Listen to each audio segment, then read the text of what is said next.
Your neighbor tells you about the unstable man in the cul-de-sac who claims to have been abducted by aliens. And then there's the woman in town who claims to see Bigfoot all the time. Your boss, who you greatly admire, confides in you that he has started speaking with his wife daily when he gets home from work. She died 8 years ago. It's hard to believe this stuff, and you write these stories off as overactive imaginations. Are these people seeking attention, or are they a bit unstable? No matter what you think, if you're like me, you walk away wondering, what if that was true? The What If It's True podcast features stories by ordinary people like you and me. Something has happened to them, something so strange they are in agony unless they tell others. My name is Cameron Buckner, and the What If It's True podcast is available at whatifitstruepodcast.com and on all available podcast apps.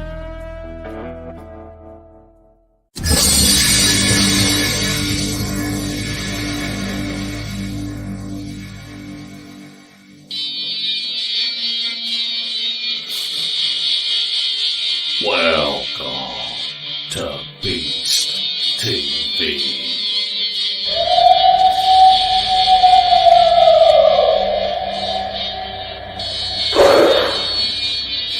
What was that?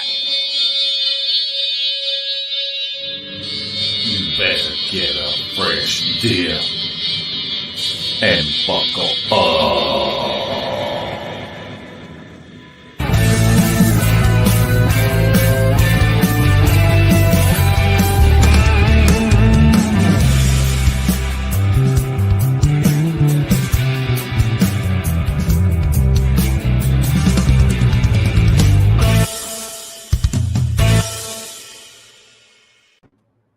Larry Porst II, how you doing tonight? Man, I'm doing good. Are you sure? Yeah, I'm doing good. What is that? Ooh. Yeah, Right. I'm rusty. It happens. I thought you done let your subscription expire and you done went back to plugging StreamYard. Yard dog. Yeah, Yard Dog. Wow. This, I tell you, having Greg on, this will be our 4th episode, and it's amazing to not only sit around a campfire and listen to him tell these stories, but we're just really privileged to have him come on and do this 4-part series with us. And I know we're going to have him on again. And Yeah. I just want to thank him. I want to thank everybody that's in our chat room now. We've already got 100 people that are watching. We've already got 44 thumbs up, What? which is, yeah, already. That's awesome. And I don't even see our 5 dislikes yet that we get every week. And we want to thank those folks too. We sure do. It's funny. Yeah. Yeah. I see where Tony Harris is in the chat, and BF Bud and Spencer are talking to him about all them fish he's been catching. Uh-huh. They don't know he's been going to a fish market and just taking pictures with them. I'm sorry to out you like it, Tony. But Are you telling from experience? yeah. That's the easiest way to do it. Yeah, there's a fish market down there on Hollywood and Chelsea if you need to get some more pictures. Yeah, but you might get shot. Yeah. I thought how we would do this show tonight is Greg is going to tell his encounters. Not his encounters, but his actual seeing them. And so I thought that we would start with the first time that he laid eyes on them. And if you have questions, kind of wait towards the end and of each story, and we'll throw a few questions up in between the stories. I think that would be the best way to do that. And I'm trying to there. There we go. Trying to get this right. Okay, so why don't you introduce Greg for us, Larry? Well, we got Greg back in the house again. Come on there, Greg.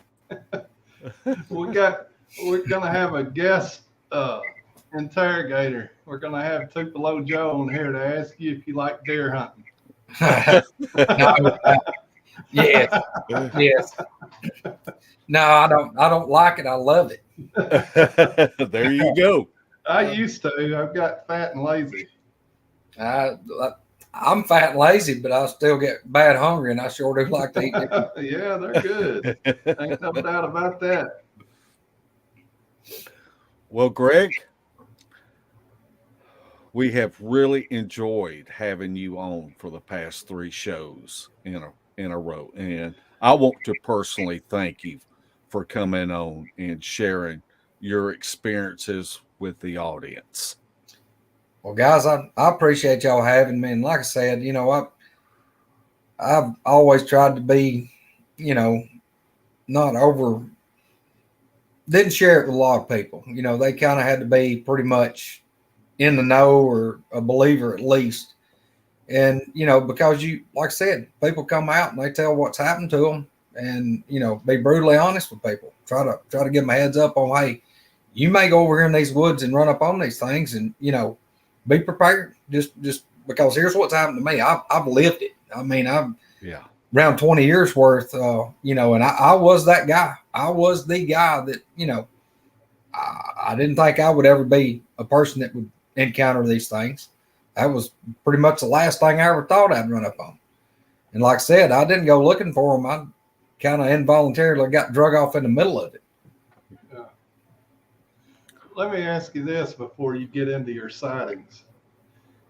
At a younger age, do you remember anything happening whenever you were out hunting with your father, grandfather, whatever? Well, I mean, like Dad and I had talked about, there was things when we'd hunted before that, just kind of maybe seemed out of place that we talked about, maybe some stuff we'd heard years before, but not a lot, just a few things that, it's kind of like, well, hey, we may have had encounters long ago, just oblivious to what was going on. Right. Well, sometimes it seems that some people have more interaction and more sightings than other people. And it seems it starts when they're younger, whenever they really aren't that aware of it, and it continues on through their lifetime. Yeah, like I said, we kind of put together a few things that was like, oh, well, wait a minute. You remember that time we was over there and da-da-da. And we kind of put it together that okay, well, maybe this did happen. So yeah, that's but there again, like the more we had happened and the more we realized, and then especially after I had my first sighting, like I said, all doubt was gone. There's not one grain of sand worth of doubt in my being because everything that's happened. I mean, it just, you can't wash it away. It don't matter if you sit and dwell on it and go, well, did I really see that? And I don't care who you are. Even as much stuff as I've had happen to me, it's going to creep up on you, and because everybody around's going, well, all that don't exist, da-da-da. And you go, well, look, hey, I know what I saw. I was there. This happened. And in my case, a lot of times I had somebody with me. They were there hearing the same thing I was hearing. It's gone. The shadow of doubt is gone. It's totally gone. And like I said, there'll be people that's, once they finally figure out what they're hearing, whether they've seen it or not, they may have these things come up and vocalize. They may have heard a tree knock, but they just kind of passed it off. It was something else, Yeah. But yeah, that's the best advice I can give somebody is, keep your head on a swivel and be looking around and listening to everything you hear and don't discount anything. Think about it. If you're in the woods and you hear something weird, try to remember all you can about it and play devil's advocate. Go, well, okay, would there really be some dude down here sounds like a professional baseball player beating on a tree? I'm in the middle of nowhere. Or, hey, I'm way off on private property, a mile from anything. What would be somebody's purpose to be in here beating on a tree? Or those loud whistles it's not a bird. It's not some dude down here. You're hearing the whoop or you hear something. And guys, I've heard a lot of stuff sounded like primate, like ape sounds. Just a lot of that stuff. Okay, look, I'm in North Alabama. We ain't got no big giant gorillas running around here. I mean, there's no train wreck like everybody. Oh, there's train wreck and animals got loose from the zoo. Yeah, everybody here's heard that. That ain't been happening here. Like I said, devil's advocate. Ask yourself, what am I hearing? What did that sound like? What can I put that sound with that's in my mental glossary of stuff that's there? If you're in the woods and you're hunting, you're hiking or whatever, all of a sudden something's throwing rocks at you, throwing acorns at you. They're not falling on you. They're zinging by you. My younger brother, he lives from where I'm sitting right now. He lives about 2 miles. So he's on the other side of the property that I hunt now. And that's, like I said, both pieces of property, the one that I've talked about that my cousin sold and the one that I hunt now. My cousin's property backs up to my youngest brother's in-laws property. And my brother, he was a health fanatic. He lost a bunch of weight. He would run. He would strike out and run. He may run 5 miles in the evening, and he'd do it every day. Well, he got to running in on this piece of property down here, and the big 300 acre, and there's like a log road, or a field road, we'll call it a wood road. It goes into these big fields. And he would run from his house down the highway, and he would run off and go into this private land that I've got the lease on, or the hunting rights. He would run in there. Well, he called me one day. He said, I'm probably not going back in there running anymore. I said, what's going on? He said, last few days I'd run in there. He said, we got a bridge that crosses like a big branch that's in there, not really a creek, but a branch. And we got a bridge made out of like cross ties, railroad timbers. And the bridge is only about probably 12 feet long. But anyway, he would go down through the wooded part, and it's, I don't know, probably 3/4 of a mile, and then you pop out in these big fields. But every time, like 2 or 3 days in a row, he had ran through the wooded part down in this bottom through by the branch and the bridge. He said the other day, said I was running, said, it's all timber around him. He said something zinged by his head, and he seen it hitting the road in front of him. Said it was a rock about that big. He said he looked around, like, what in the world? And he kept running and said, here in a minute, there was another rock flung by him. Well, he run on in, and instead of coming back out that way, there's another road that you can loop around and come out on another main highway. So he went on out. Well, the next day, he run again, something throwing rocks at him. And it was like 3 days in a row. And he's like, look, I'm not going back down there. I said, you know what's down there. I done told you. And look, he was one of my brothers that hunted on the other piece of property that I had leased. And he heard the one screaming behind the shooting house. It was the big truck come around the hill and hit the Jake brakes, and it went screaming behind the shooting house and then took off running through that pine thicket to the river. And he finally he gave up on that. He would run up on the main highway, but he wouldn't go back on that property. I told him, I said, did you have your pistol with you? No. Why? He was down there just running. And but and then later on, even though he was running on the highway, like I said, their property joins this property. So it's not far. But he got to running down the paved road the other direction. And he told me, when he left his house this evening, he had ran and said he just had the creepy feels. So he was just like something was following him. Said every now and then he hears something off in the woods. Well, he ran on down, and it's probably a couple of miles. He ran on down and ran into it's a Forestry Service has got a campground. U.S. Forestry Service has got a campground on the lake. Well, he ran through all the roads in it and then came back. And this was probably putting him 7 miles round trip. But as he came back and started getting closer to his house, he said the creepy feels came back. He said he kept hearing something over in the woods, like it was keeping up with him and him running up on the asphalt. Well, he got to the end of his driveway, and he's got a pretty long driveway, but he stopped at the end of his driveway and said he just started walking, just kind of in big circles. I got a paved driveway. Said he was cooling down, letting his heart, settle back down and catching his wind, cooling down a little bit. And he turned and looked back the direction he came from. Well, it's about probably 200 yards, and it's timber on both sides of the road, but it's his wife's grandmother's yard and his in-laws' yard. All of them it's mowed grass. But about right before where this timber is, there's a road sign, and it would be on like he's looking down the road. It's on his left. He said he looks up and said this guy's standing there, and this puts the guy about 150, 60 yards maybe. He said he first thinks it's this guy, and this is right at dark. He said it was just enough light he could see still pretty good out there in the open. But he said what he noticed, he thought, well, where'd this guy come from?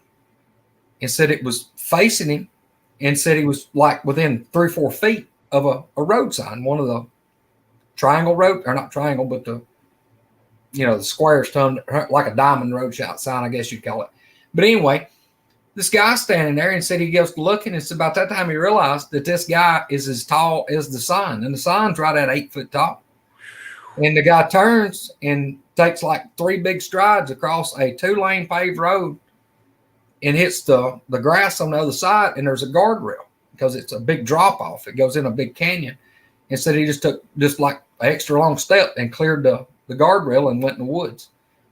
And he called me. He's like, hey, I seen you, booger man. I said, what? So he starts telling me what I just told y'all. I said, yeah, he's probably the one that was throwing rocks at you off on the other side of your house down in there where I hunt. He said, well, I'm telling you. He said, I finally seen it. I said, yeah, told you. Whoa. But, but guys, like I said, the reason I'm on here is, I've been that guy. I was the guy that had all the questions, and I've still got God's questions, but I didn't know near what I know now. And, I was the guy that didn't want to talk to anybody, didn't want to ridicule, and puzzled beyond belief on trying to put all this stuff together and make it make sense. And, when I first started dealing with this stuff, it wasn't the podcast. I mean, we're talking 20 years ago, guys, 2000, 2002. You didn't have people that you could get on here like folks can right now, ask a question or say, hey, can you contact me? This is what's going on where I'm at. If you don't care, would you please send me a private message? I'd like to talk to you. Guys, I've got no problem if somebody wants to leave a comment here and get with me, ask me a question. If I can answer it, or if I can't answer it, I probably know somebody that may. They may know more than I do. But that's why I'm here, is these people that's got the questions, or it may be just people with just curiosity, people that's never had nothing. It may be people that these things are coming up to their house. It may be, I have people, lots of people said, hey, look, my dog got snatched. My cat got snatched. Mm-hmm. Pigs, chickens, whatever. What do I do for these things? They're coming up throwing rocks at the house. County I live in, guys, we had now this is going to be about 18 miles from where I'm sitting, but another place in my county that I know people that's lived there for the families has had this property for over 100 years. Their grandparents, their parents, they've had sightings, they've had encounters, they've had all kind of stuff go on. Last year, we had within a half a mile area, there's 3 different residences really close that kept they were calling the sheriff's office because something was throwing rocks up on top of their house. It was beating on the walls of their house. Sheriff's department flies up there, goes in, can't find nothing. Somebody's throwing something, or something's throwing rocks on top of the house. The people in there are scared to death. And the one house that had so much problems, I never did go up there, but one of my buddies did, and it was 2 adult women with 2 or 3 small little girls. So everything in the house was all female, but that house was having more problems than anywhere else. But this rocked on for a few weeks. And I mean, it was a couple of days, like 2 or 3 times a week for 2 or 3 weeks. And they were chalking it up, hey, we got people, somebody's harassing us. We don't have any enemies. Who could this be? Whatever. I'm sitting back here going, well, I probably know what's harassing y'all. I probably know what it is, but it's hard to come forth and say, hey, you probably got a booger problem. So, yeah. I mean, but guys, like I said, that's why I'm here, is maybe what I'm telling people that's happened to me, what I've lived through, what my family's seen, my friends. I mean, guys, that's all I can tell people. I mean, is exactly the best of my ability, what we've put up with and what we've dealt with. I think awareness is a big thing. So many times things happen, and it was like what you have said previously, that you didn't put 2 and 2 together until you actually saw one.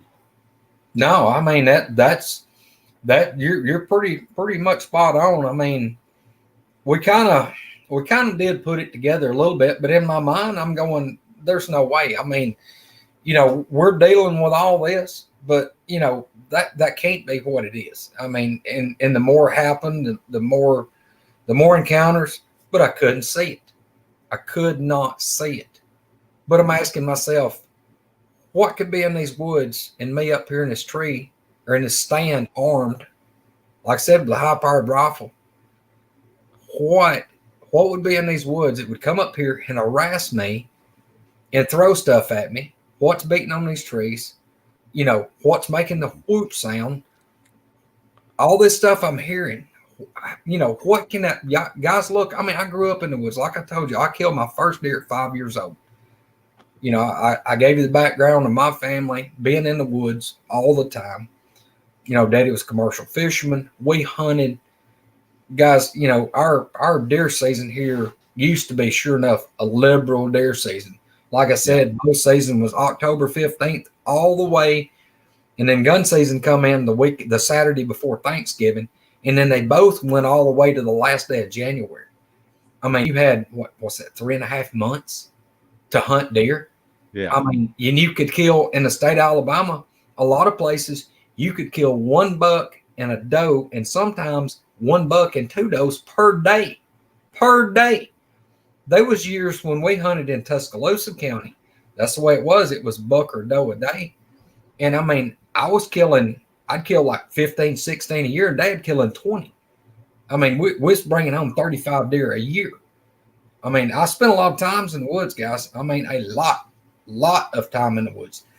And, that's not counting squirrel season and rabbit season. I mean, I grew up, and part of the time we dog hunted. I mean, it wasn't nothing for us to have, 20 beagles. Most we ever had, I think, was 32. And I mean, we had a lot of rabbit dogs, a lot of deer dogs. I grew up in the woods, and that's what I attribute back, guys, to the reason people's like, well, if you had all this happen, why did you go back? Like I said, y'all, I bleed red Billy. That's me. That's what I am. Yeah. I'm a redneck hillbilly, and I'll never be anything else. And I was looking at something that's trying to run me off from property that I had all the right in the world. I mean, it's family-owned property, and I'm getting chased out. I don't know what it is at this point in time, but something is bad enough that I've got a 30-06 and a 357 Magnum, and I don't want no part of it. I mean, it sounds like, it's crushing trees and throwing fits, but I hadn't seen it. I had not laid eyes on it to that point. I mean, when I tell people dozens and dozens, I can't express how many encounters we had up till I had seen this thing, because there was no rhyme or reason. It was just, you didn't know from one time to the next if you was going to have something happen or you wasn't. And then if you did have it happen, you didn't, like I said, you didn't know if it was benign or if it was going to be belligerent, because the thing, guys, they was several times that I wondered if I was going to make it back to the truck. I mean, and like I said, me holding a 30-06 and a 357 Magnum, it's like, what in the world am I dealing with? Is it worth going back? And like I said, there was times especially after I knew what it was and I'd seen it. It makes you really question your sanity, not on believing in the things, but going back in the woods. Really. And then it was, like I said, I'd go home and it may be a day, 2 days, it may be 2 weeks. But I'd sit there and I'd just think, I'm not no coward. They may get me, but it's going to be bad. It's going to get really loud and probably going to be really bloody before I'm a victim. But I just basically refocused all the fear into anger. And I'd go to the woods, I'd be mad. I'd be pissed plumb off before I'd get back over and go back in the woods. And I'd get out of my truck with pretty much the thoughts of, all right, here I am. If y'all want me, come on. I'm ready. And, and I might go back, 7, 8 times, nothing happened. It may be 10 times nothing happened. And then next thing you know, the next 3 times you go, you may be escorted out. You may hear them whoop. You may hear them tree knock. You just didn't know. And like I said, all I ever saw as far, I didn't see them together, but I heard the 2 that I talked to y'all about or told y'all about communicating. I know there was those 2, definitely. But now there was a guy that hunted the adjoining property. I say adjoining, there was a pretty good little spot of government land between the land I hunted and this other hunting club. But there was a member in that hunting club that swore that he saw 6 at one time. Wow. And I don't doubt it. I think it's probably a troop, a family group of them that's right here, and they've got everything they need. There's no reason for them to roam a long way. They could go, if they covering, from pinpoint ground zero, if you went, say, 4 or 5 miles in any direction, I think it's probably about a tighter group or as broad a coverage as they're going, because they've got everything they need. They got the river, they got houses, scattered up through here, all these roads.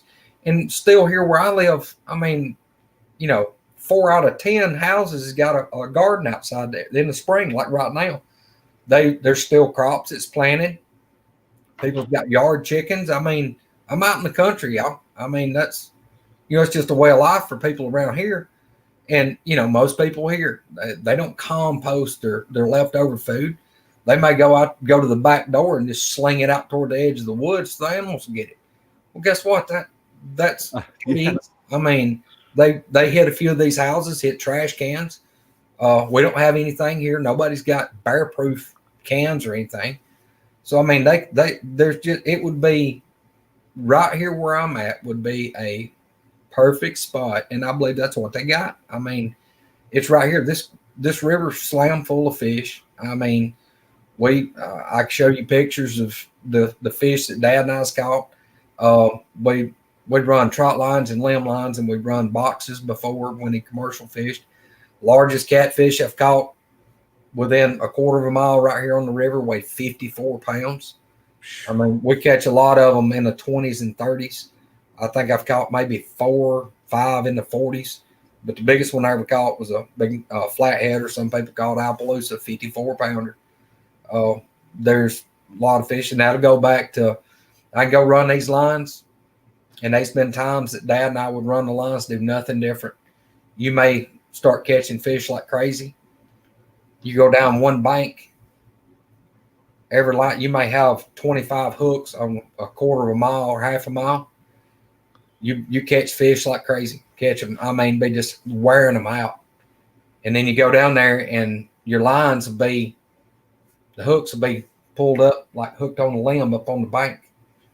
We've had that happen, and we always joked about it. I said, I think Booger Man's raiding our lines. I don't know what was doing it. You'll have some that maybe a big gar or something like that will get on, and they'll pull them and the hook pop out, and it may fly up the hook. But I'm talking about you may have 10, 12 hooks in a row. Every one of them it was like something that took the fish off, pulled the hook back toward the bank, hook it on a limb. It'd be hooked. Every one of them in a row would be that way. There wouldn't be a fish nowhere. It'd just be empty hook. All the bait gone, just be a naked hook. Like something pulled it up. We'd have what we use is limb lines, where you got a limb hanging out over the water. You tie your line and let it go down, and the limb is like a pole. Well, all the hooks would be bare. They'd be brought back, hooked up on, back up on another limb. We never could figure that one out, other than then maybe they were robbing our. I mean, all they had to do is walk down the bank, see a limb pulling up and down, and go drag it in. But yeah, we had that several years, and it would never do it. You know, like all the rescue hooks would be fine. It'd just be that like one stretch down through there. So we had all kind of stuff happen, y'all. You don't have to speculate much to No. think that they watched you, you Mhm. know, go out there and take those fish off. And so they very easily could have just mimicked that Mhm. and say, if that limb's moving up and down, I can go get a free fish. That's what we really thought was going on. I look, I've got no proof. All I can say is it was very plausible. Yeah. All right, Greg, tell us about your very first encounter. All right. I mean, not encounter, but sighting. Sighting. All right. Here's what maybe everybody's been waiting on tonight, where we can talk about me, actually, the ones I have seen. Guys, January the 29th, 2009, I had a job that I worked for a propane company. I drove a bobtail propane truck that hauled it had like a 2,400 gallon tank on it. So I'd haul like 2,000 gallons of propane. I'd go to people's houses and fill up their tanks.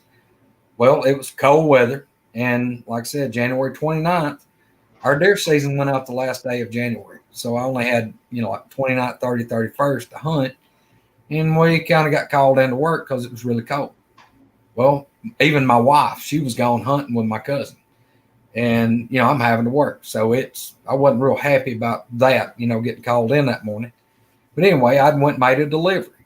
And the delivery I made was about 5 miles from where I'm sitting right now. I was coming back through and coming down this 2-lane asphalt road. Coming around, you come through where there's some houses, and the road kind of makes a bend to the right, and then it kind of comes over just a rise. It ain't really a big hill. It's just the road elevates a little and then crowns over. When you hit that, you can see down the other side, and there's a straightaway that's probably 300 yards long. We'll say 300. At the far end of that straightaway, there's a paved road that cuts off to the right. Everything's pine timber on both sides of the road, but off the edge of each side, it's pretty good distance. It's probably 40 feet from the asphalt to the wood line, and it was pine timber. It was pines and grown up real thick in it on both sides. Well, on my left side of the road was a power line right away. So you had, 40 feet from the pine timber on my right. It came over. It came up like a little embankment, and then the asphalt, the paved road. Then you had a ditch on the other side, and then you had the power line right away, where the power line was running parallel with the road. And then it was some blackberry briars and then pine timber. Well, as I come around the curve and start over this rise, me being elevated in this big truck, I could see over the hump. Before, like if I'd been in a car, had it been further over before I could have seen it straight away. Well, anyway, at the far end of that road, or where the road banked to the left in the big curve, just past the road to the right. So it's kind of like the road peels off. I see a guy step out, and he's on my right-hand side. He steps out, and I see like the side profile of this guy. So he just, like one big step, just steps out of the timber and he stops. Well, the first thing pops in my head is, dadgum, there's somebody stepped out of the woods. They're hunting and I'm working. So it kind of ticked me off because I'm just like, I'm already mad I'm having to work. But this dude just, like I said, one stride, and he steps like out from the timber, and he's over close to the timber. But where he's at, it was flat, and then it sloped up, and then the pavement. Well, when I'm getting like this, like I said, the side profile of this dude, and all of a sudden, its right foot steps and it turns like toward me, so it squares up, and I'm looking at him just like y'all are looking at me. He turns from side and he squares up. Well, when it squares up, it like squats and its arms bow out, and it just like does this and like drops, and you see it's like it compresses, and it bows out real big, and I see its arms come out. And I'm just sitting there, and it's like, name that animal. It's like my mind is tumbling round and round and round and round. And I realized that I know what that is. Well, the thing, when I see it, I'm screaming. I grab the steering wheel with both hands, and I pull myself up to the steering wheel, and I'm screaming at it, because I've been dealing with this thing for, around 9 years at this point. I've had all these encounters, but I have not seen it yet. I have not seen one. Guys, I'm screaming I'm over the steering wheel, and I'm screaming at the windshield. I'm going, I see you, SOB, I see you. I see you, SOB, I see you. And the thing, it's like it's bowed up, and it's like, I'm caught.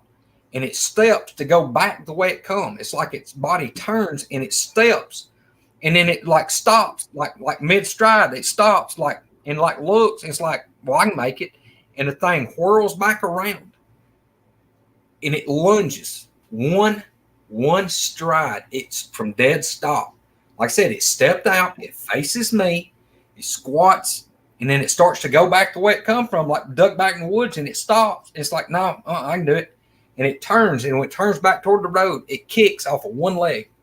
And that one foot like came up and one kicked. Y'all, a deer, there's no way a deer could have covered that ground. It couldn't happen. But this thing from dead stop, turned back, lunged.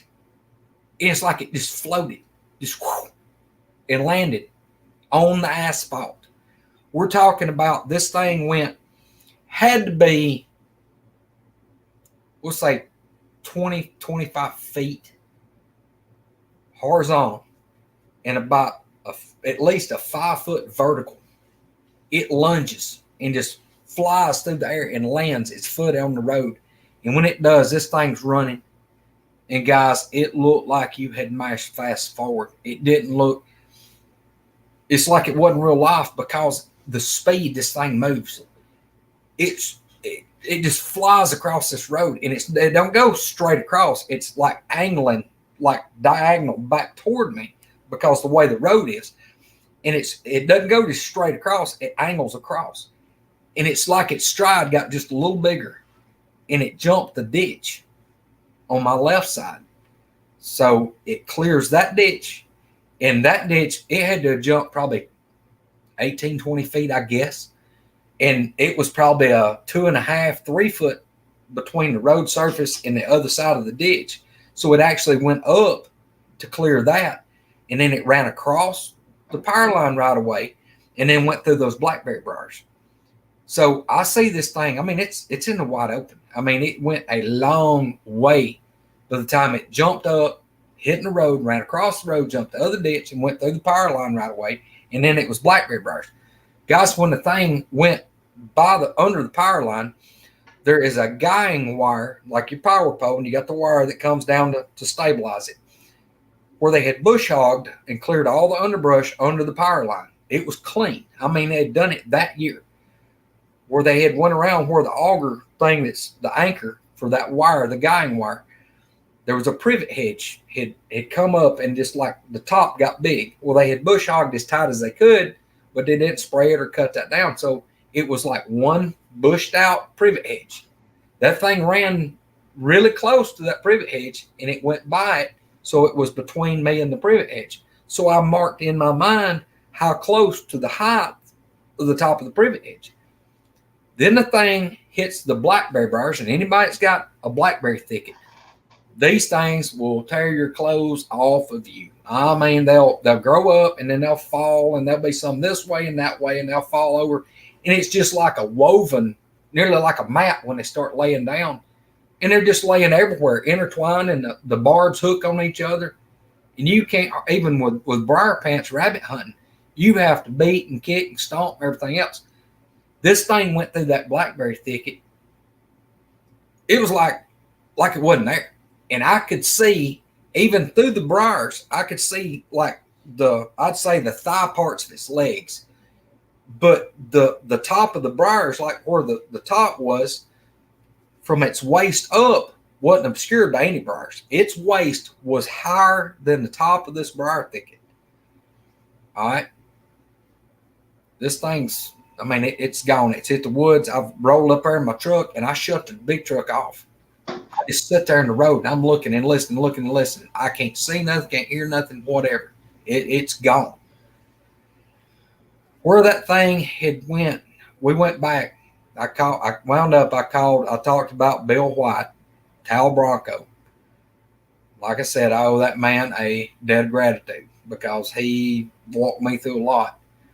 Guys, I had Bill's number in my cell phone. I had Bill White on the phone. I know I had to sound crazy because my heart was pounding. I mean, I finally seen one.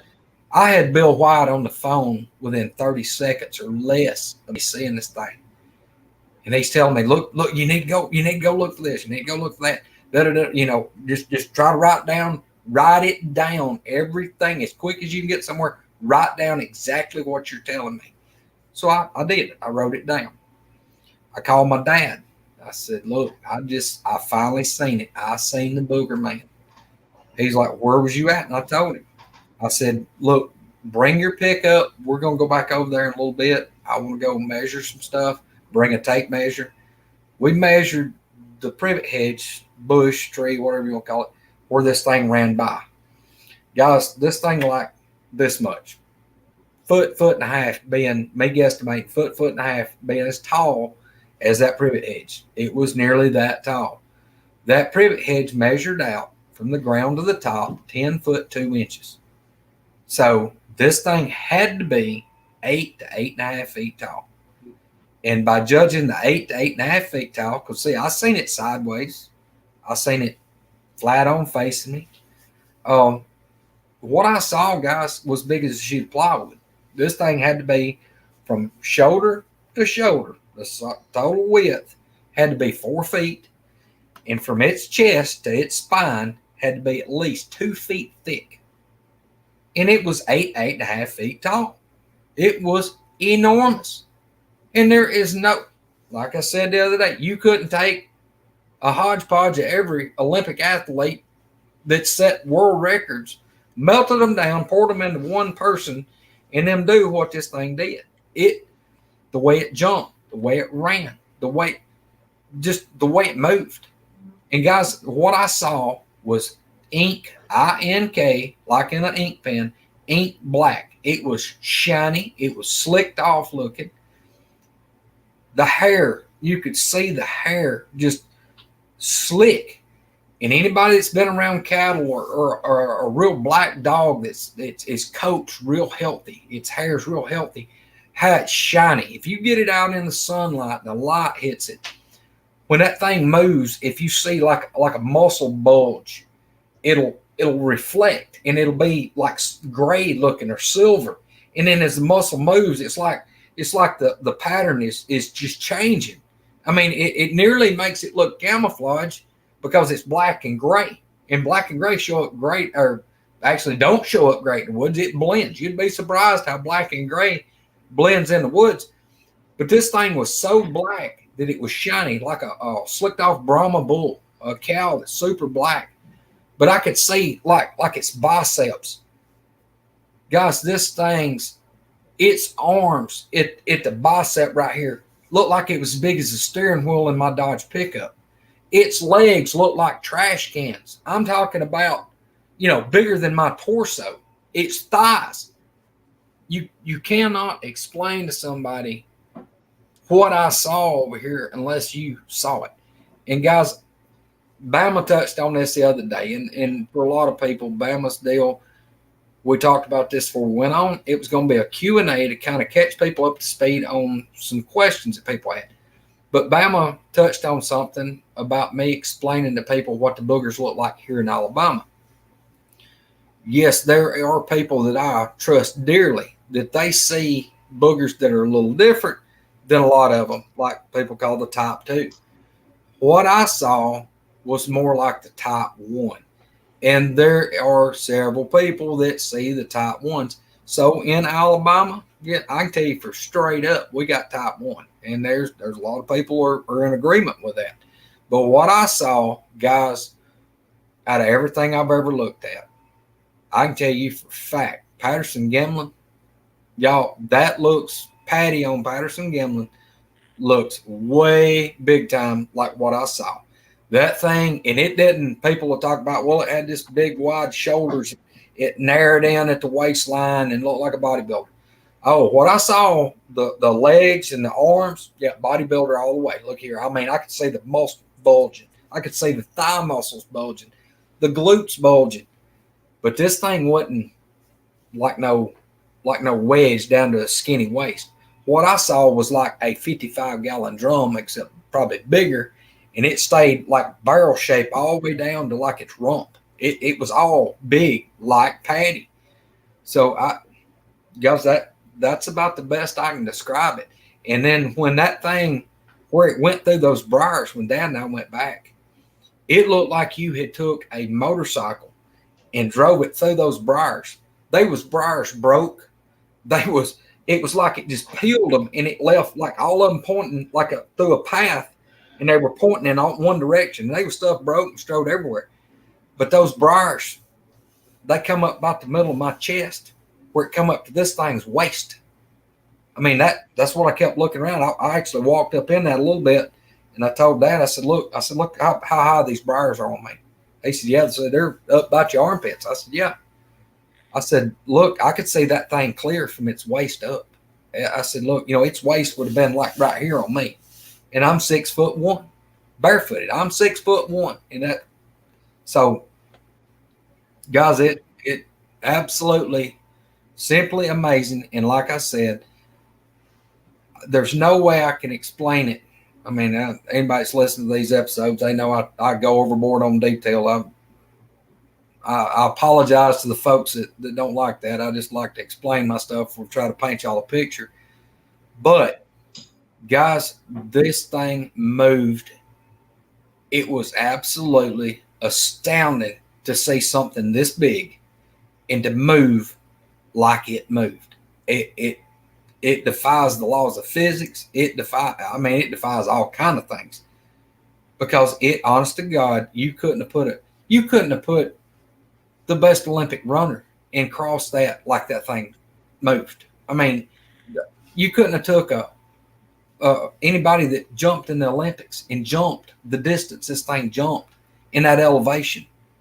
I mean, think about being a regular automobile. Let's say automobile that's 5 foot high. Y'all got a car sitting at your house. Go outside to your car. Figure out that it's about 5 foot to the top, to the roof of your car. Back off 20, 25 feet and look at that and just think what it would take for somebody to be standing where you're at, 20, 25 feet from that car, and to be standing dead still, or actually turn around and jump with one leg, one jump, and be standing on top of that car. I mean, I don't know how to explain it to people. It's absolutely mind-blowing what I saw right over here. I mean, it just defies logic. I don't know how they physically do a lot of stuff they do.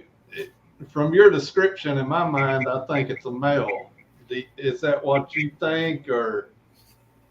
I don't know. I've tried to. Like I said, I was a long way from it, but I come around the curve, running speed limits like 40. I was going speed limit or a little less maybe, and everything happened so fast, guys. I mean, I was going toward it. I mean, I'm looking, like I said, steering wheel screaming, I say you, and I wasn't saying SOB. I was using full words. And because I'd been, everything was okay. Here it is. And I mean, that was, I can't even explain what that did to me. I mean, like I said, I've told it 1,000 times. The date and time is 11:30 in the morning, January 29th, 2009. The other two sightings, I can get you kind of ballpark when they were. Yeah. I can't tell you that because look, that's burnt in my brain. I wish I had maybe somebody one day will invent something where you can take somebody's memory and put it up where they can see it. Because guys, look, I don't even know how to tell y'all. I mean, It's absolutely astounding. I don't understand which deer, bucks, all them. They go through briars and crap all the time, but a Bigfoot is similar in anatomy to us. You're right. That's what I Yeah. thought on digging through them briars wide And open. you got a dangling participle running through them briars. I'm gonna Yes, be sir. over there crying. I mean, I don't know. I don't know. But now, as far as the genitalia, I couldn't tell you on that. Yeah. All I can tell you is what I seen was huge. It was gigantic. It was moving. Yeah. We've heard a lot of descriptions that it's almost cartoonish Yeah. at the speed that they moved. Is that what you kind of witnessed?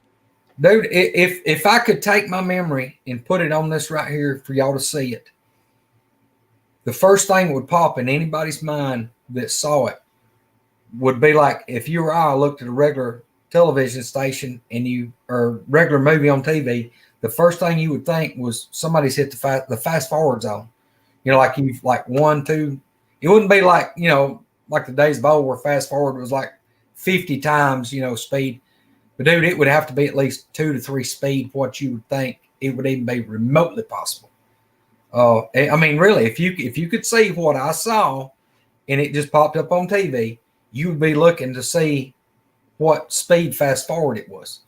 It defies all logic. I mean, first off, when you realize how big it is, but then you realize that there's something that big that can move that fast. It would be like if you drove by somebody's pasture and you saw a 800-pound cow, and we're used to seeing a cow, something that size, you know, it's just moping along, or even when you see a cow run, it's, you know, it ain't too fast. Think if you saw a cow running 50 miles an hour. I mean, it's phenomenal. I can't tell you how fast that thing actually, as far as mile per hour was. But I can tell you guys, look, there's definitely not a deer in North Alabama could outrun it. I ain't even close. Yeah. Now, if anyone has any questions about this sighting, you can put them in all caps, and we will ask a couple of questions before we move to Greg's second sighting. All right, time's up. Those of us that have heard Larry's got the patience of my wife there. Oh, let's hope she's not watching, because she may be Yeah. running a skillet out. yeah. Hey, I might be a big boy, but I'm faster than she is.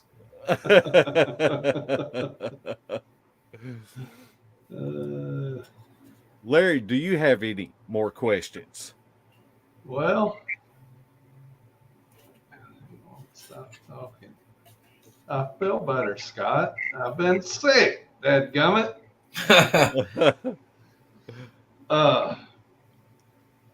Not on that encounter, I don't. You know, talking about the briars, It I hurts. ripped some ripstop camouflage army pants to pieces one day, just trying to ease my way through them. Mhm. And so that really tells me a lot. I'll tell you something that people will identify with, especially guys that's out hunting and riding ATV. Especially, I mean, I don't know about up there where y'all are, but I'm sure y'all got the briars like I do, Tennessee. But guys, go to a briar thicket. Go to a briar thicket like I'm talking about, where it's just like a sea of blackberry briars. Try to ride you a motorcycle or drive your four-wheeler. If you got ATV, try to drive that four-wheeler through them briars. Mm-mm. And see what that gets you. You can't even, you'll be pull up, back up, sit there pulling briars off your hands, and you can't, y'all ever try to do what I'm talking about? Yeah. Oh, yeah. Think about something running through that and it don't even slow down. Yeah. Okay. Corky has a question. I see him right there. Go back for tracks. I did. One day and I went. We didn't see anything on that side of the road power line. went off on where I seen the thing come out. There was a big game trail right there where it came out. It came out of a game trail. And the trail was, probably a foot and a half wide. In that game trail, it was all pine straw. It was averaging 4.5, 5 feet. We found several spots down through there. Like I said, it was matted with pine straw. We were finding big indentions that was just like a long oval. It was just mashed down. You could see where it walked up through that, up to the road. But as far as and it was real grassy where it came out, there wasn't any mud. There wasn't any like dirt right there. It was all thick grass or pine straw, or like I said, where they bush hogged on the other side, all that debris was down, or those blackberry brush. Didn't find anything that we could say, hey, this is toes, but it was just big, like long, wide impressions. And I can't remember, but it seemed like the overall impression was like 18, 20 inches, maybe something like that. But we figured, it was, I got a picture of a footprint off of this other property where I've talked about. It was right at 16 inches, and you can see the 5 toes on it. And that's the one I talked about. You could see where the toenails like flip the sand up. Right. But yeah, but this over here, guys, I don't know. I have no idea. But from where I hunt to where this was, probably going to be 2 miles. So it's not far. It's right here. Let's see. We got a question from Hilton, and he asked, "How far away were you as it crossed the road?" When I come over the rise, that thing was, like I said, it stepped out. Well, I'm still kind of, my truck's still kind of going up when I first see it because, me being elevated. The thing steps out, and I'll tell you what, I'm gonna have to go remeasure it. I had all this wrote down. I just need to go back and check it again. I'm gonna say between 250 300 yards when it first came out. And me going that way, all this stuff happened so fast.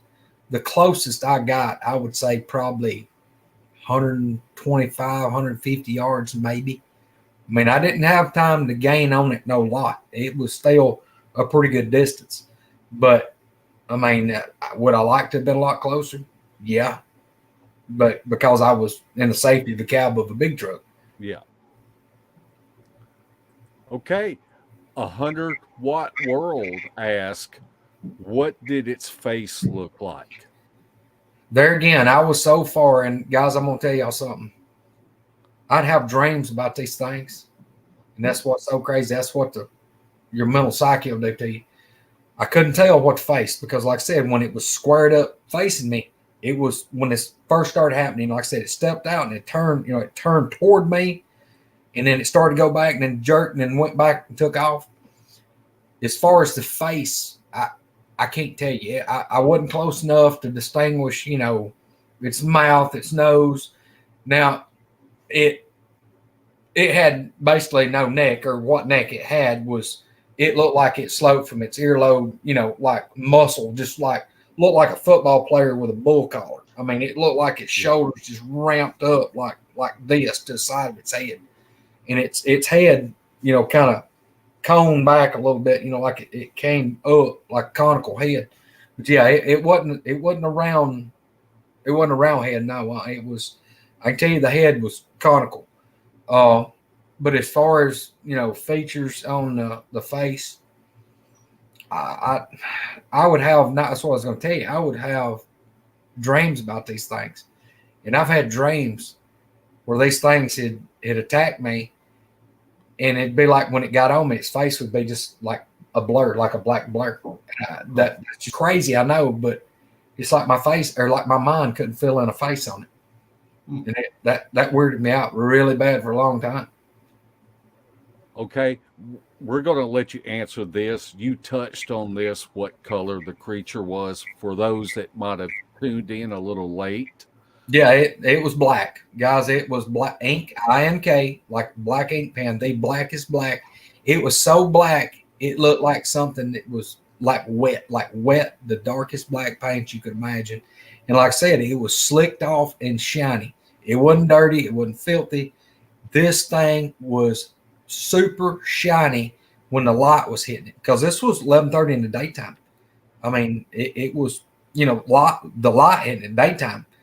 And when the muscles, when they would flex, it was like the hair would change color because of I guess the reflection of the sunlight on it. But it just changed colors, and you'd see like the muscle bulge, and you could see the difference in it, and it just crazy. But I'm talking about the blackest black you can think of is what I saw. Wow. Tell us about your second sighting. Okay, all right. The second encounter, and this was nowhere near like the encounter I just told you. But where I talked about on the motorcycle, when me and Alan was talking about it, when the motorcycle had the one so mad and he was having a fit. Same exact spot where I talked about. I walked in that road on the three different timber come together. I went in there, and this was up during the day. I mean, I was going in to hunt.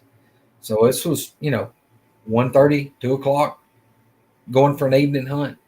I'd parked my truck, walked up that Forest Service road, went in on this log road out through those big pines and all that thick on my right. And like I said, it was all pine straw. I mean, it'd be just a little leaf here and there, but you could sneak through that pine straw. I mean, like walking on carpet. I walk in, and when I get to where I get to the hardwood leaves, I'm still trying to pick and go as far as I can, as quiet as I can. Guys, I took one step and kind of crunched the leaf and took one more. And when I did, right straight off in front of me, well, a little bit to my left, but down in this big hollow that I told y'all about where I was going to set up where I could see that, when I crunched those leaves, two steps of crunch leaves, like crunch, crunch, right down off the hill in front of me, I'd say 100 yards. It was like the whole world erupted. I'm talking about, it sounded like a bull crashing. I mean, it broke limbs. It was like leaves just went to just going everywhere. I'm talking about crunching, all kind of noise, movement.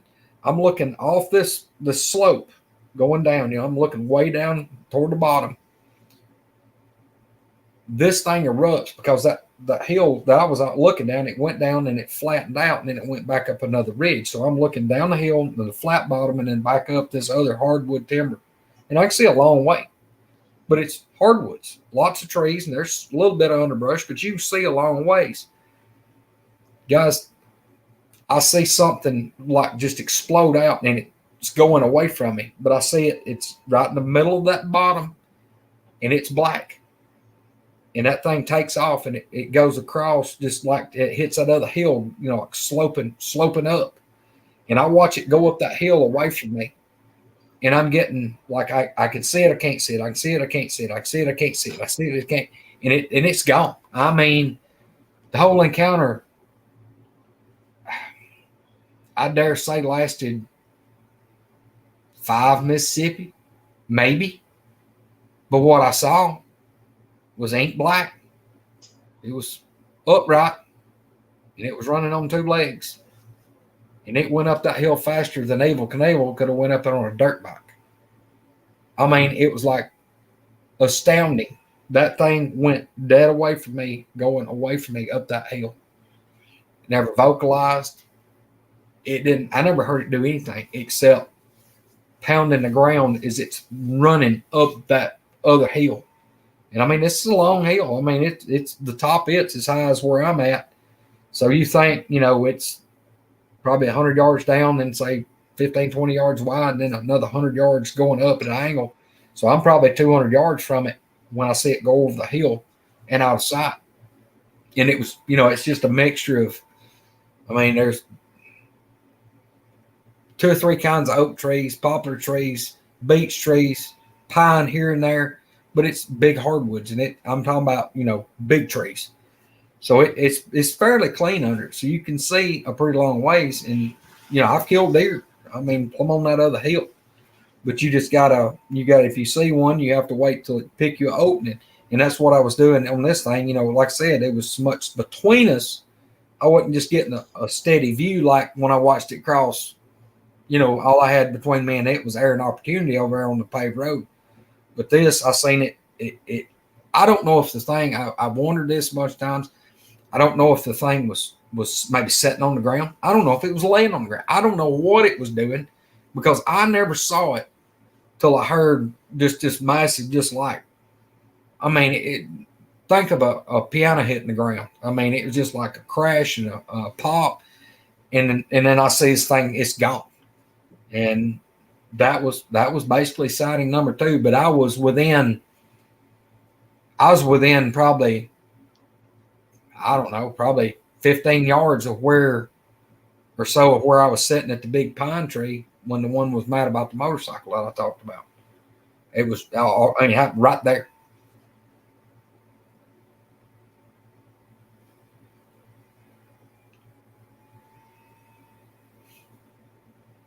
Look at him. He's talking away. He's muted away, ain't he? Muted, just talking away. What went through your mind afterwards? Or after your pants seeing it? leg. Well, I kept it painted off pretty tight, and I decided that I may ought to ease on back to the truck because I didn't know if that thing was by itself or if he may go over that ridge and come back around through that thicket where he wasn't out in the open. Was this during a morning hunt or an afternoon hunt? It was afternoon. Like I said, I was going in. This was up during the day. I mean, this was up during the day. I'm guessing, say, from 1 to 2 o'clock. But yeah, I didn't stay there and hunt because one thing I know what this is, and I'm gonna ease on back out to the truck. And second off, I thought, well, if this thing's in here, he's probably done got all the deer run off anyway. Had you or anybody hunted that morning? I don't remember if we'd hunted that morning or not. I do not remember. Odds are we may have. Right. But and just wondering if maybe y'all killed one and got no. Well, y'all don't field dress them out there in the field. You said no. Most of the time, no. And like I said, that's what Troy keeps scolding me about. You need to haul them things out and leave them the sweet meat and the heart and lungs and all that good stuff. He said, don't quit stealing them so bad. If you'll just leave them, they know they're going to get part of it. I was like, I ain't feeding them. I'm as much their friend as I want to be. They just. Well, if anybody has any questions about this sighting, be sure to put them in all caps. We did have a question that came up, and this is on your first sighting. Okay. Did you notice whether it had any type of eye glow? Not eye shine, but eye glow. Well, see, there again, no, I mean, I didn't notice anything like that because it was broad daylight. It was 11:30 in the day, morning time. It wasn't no, I didn't see any kind of glow to it because, I mean, I can't tell you one way or the other. I just know I didn't see anything. And it was, it was daytime, sun shining. Okay, we've got a great question here. And you have touched on this in some previous episodes, but okay. I think now would be a good time to touch on it again. And Vince asked, you've had no problem hunting knowing that this creature is out there. Oh yeah, that would be a false statement. Yeah, that's truly a false statement. Yeah, I've had plenty of trouble hunting, knowing that thing's out there, knowing there's more than that one thing out there. Yeah, it'll absolutely change the way. If you decide to go back in the woods, it'll damn sure change the way you're gonna do it. It'll change what you tote with you. It'll change how big a flashlight you carry. It'll change how many rounds of ammo you take with you too. And it'll make you second guess whether you really want to go in there by yourself. And it, like I said, it had me pretty much buffaloed there for several times. I mean, it'd be like, I'd get home, throw my stuff down, like I ain't going back. I'm crazy. There's something wrong with me to go back over in these woods knowing what's over there. And especially after I seen the thing. I look, I thought, up till I saw it, I thought that's what it was. I'd finally come to that point in my life. Yeah, I'm pretty sure that's what's over here. And this thing's belligerent. It's throwing stuff at me. It's following me out of the woods. It's bluff charging me, but I hadn't seen it. I still had that doubt in me.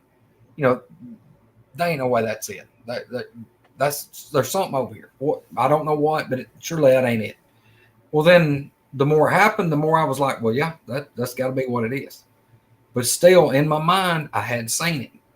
And guys, these things don't want to come out. These here don't. Look, they'll stay in the thicket. They're not going to come out on you. And I always figured that if it came out over here where I hunt, if it came out and showed itself, you're going to have a bad day. I mean, the 3 that I have seen, guys, ain't been on this property. I've seen them, well, that one, not on the property I hunt now, but that one, that's the only one, the second sighting that I've been in the woods that I have seen one. The other 2, I've been in a vehicle. I have been in an automobile and pretty much either top the hill. Well, both of them actually top the hill. I'll tell you the third story in a second.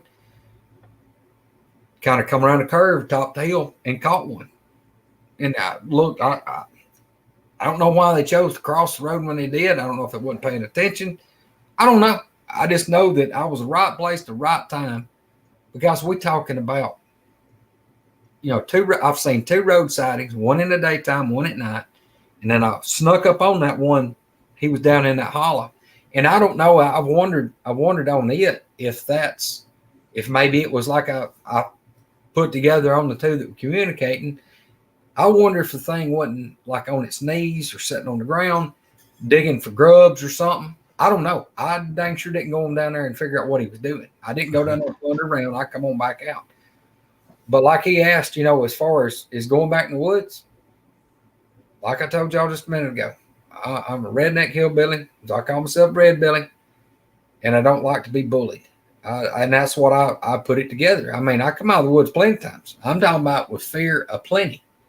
I mean, when you have the fear hit you and the adrenaline rush is so bad that you get back to the truck and you realize you made it out and you have that adrenaline dump and it makes you throw up 3 times.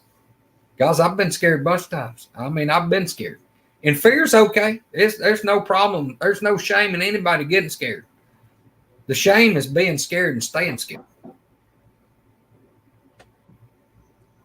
Okay, we've got a question from Matthew, and he asked, have you ever had UFO activity in the area?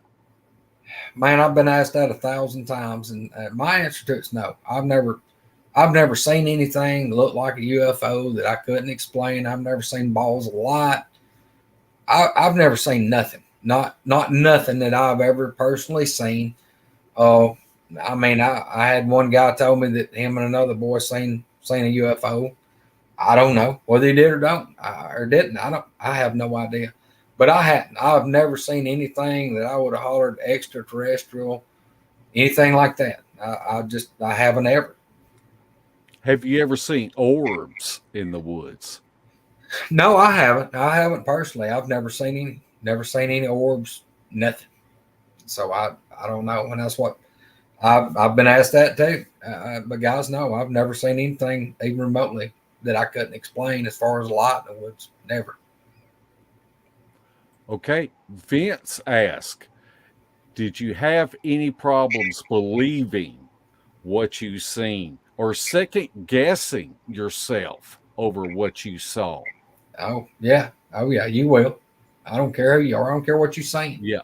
It's always going to weigh on you, and you're going to go, I cannot believe I seen it. You go, and you get thinking back on it, and you go, no, here's step by step what it did.